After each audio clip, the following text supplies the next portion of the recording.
Земјоделците кои произведуваат ориз ќе добијат повисоки субвенции како зголемување на постојната финансиска поддршка што ја имаат од државата.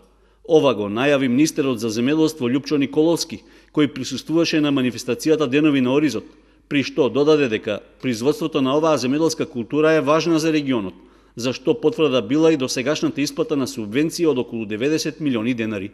Најавувам дека оваа година владата ќе донесе одлука за зголемување на субвенциите од 18.000 денари по хектар за сејана површина со ориз, односно дополнителни 18.000 на постоечките субвенции по хектар. Со ваквото значително зголемување на субвенцијата сакаме да ги мотивираме оризопроизводителите, но и покажуваме колку ни е важна оваа култура за овој регион и за Македонија.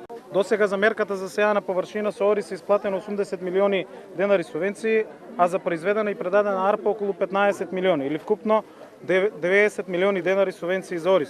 Освен финансиската поддршка во оризопроизводството, министерот Николовски најави и реализација на проекти за испитување на можностите за воведување нови сорти ориз, а во соработка со кинеската влада.